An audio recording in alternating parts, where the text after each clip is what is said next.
नमस्कार दोस्तों, आज की कहानी एक भावनात्मक पारिवारिक कहानी है। नीलम एक मध्यम वर्गीय परिवार की पढ़ी लिखी सर्वगुण संपन्न लड़की थी। उसके पिता उसके लिए रिश्ता देख ही रहे थे कि नीलम की बुआ एक बड़े घर का रिश्ता लेकर आ गई।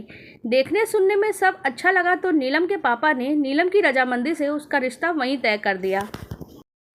नीलम भी आंखों में नए संसार, प्यार और अपनेपन के सपने लेकर बहू बनके अपने ससुराल आ गई। शुरुआत में तो सब अच्छा ही लग रहा था, लेकिन धीरे धीरे नीलम की सास के व्यवहार में अंतर आने लगा था।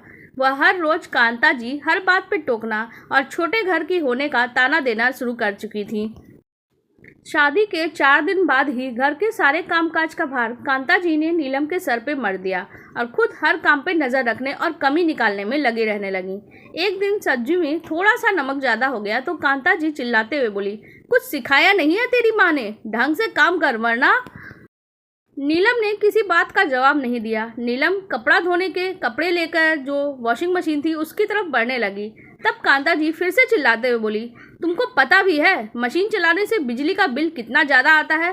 क्या ये बिल तुम्हारा बाप भरेगा? चुपचाप हाथ से कपड़े धो वरना। नीलम ये कांता जी का स्वभाव मानकर कभी कोई जवाब नहीं दे रही थी। जब नीलम पगफेरे के लिए मायके जा रही थी तब कांता जी फिर से बोली, शादी में तो तेरा बाप कुछ दिया नहीं, इस बार वापस आए तो अपने बाप से कह देना मेरे बेटे के लिए एक सोने की चेन और घड़ी लेकर भेजे वरना। नीलम मायके जरूर गई, लेकिन इस बात का जिक्र भी नहीं किया। बहू को खाली हाथ वापस आया देख कांता जी फिर से चिल्लाई, तुझसे कहा था ना कि चेन और घड़ी लेकर आना, खाली हाथ आने से तेरी हिम्मत कैसे हो गई इतनी? अभी फ़ोन लगा के तेरे बाप को वरना अभी बताती हूँ।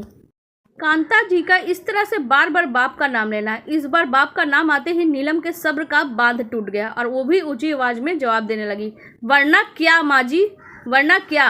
क्या कर लेंगी आप? मुझे वापस मायके भेजेंगी? तो सुन लीजिए, ये घर जितना आपका है उतना मेरा भी है। अगर अपने बेटे की दूसरी शादी करने का इरादा है ना तो मैं आपके बेटे को कभी तलाक नहीं देने वाली। और क्या करेंगी?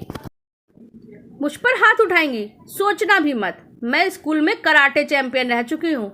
आप बड़ी हैं इसलिए हाथ नहीं उठाऊंगी, लेकिन हाथ उठाया तो हाथ ऐसा मरोड़ूंगी कि उठाने लायक नहीं रहेगा।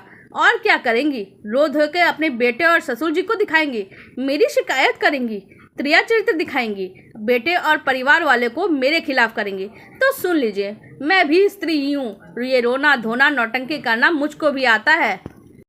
और हाँ, ज़्यादा परेशान करने की कोशिश की तो पुलिस में भी रिपोर्ट करवा दूंगी। भलाई इसी में है, आराम से जियो और जीने दो वरना। बहू की चेतावनी सुनकर कांता जी का तो हलक ही सूख गया। उन्होंने सोचा भी नहीं था कि इतनी सीधी सादी दिखने वाली बहू इतना कुछ बोल सकती है। पसीने से तरबतर कांता जी की सांस फूलने लगी। तब नीलम ने पानी का गिलास हाथ में पकड़ाते हुए कहा, माँ जी, यदि आप चाहती है मैं इस बात का जिक्र किसी से भी ना करूँ ना तो विश्वास रखिए नहीं करूँगी, लेकिन यदि आप चाहती है कि मैं आपकी इज्जत करूँ तो खुद को सुधार लीजिए, इसी में भलाई है। कांता जी ने एक ही सांस में पानी का पूरा गिलास गटक लिया। शाम को नीलम के ससुर और पति ऑफिस से वापस आए तो घर का माहौल बहुत ही शांत था।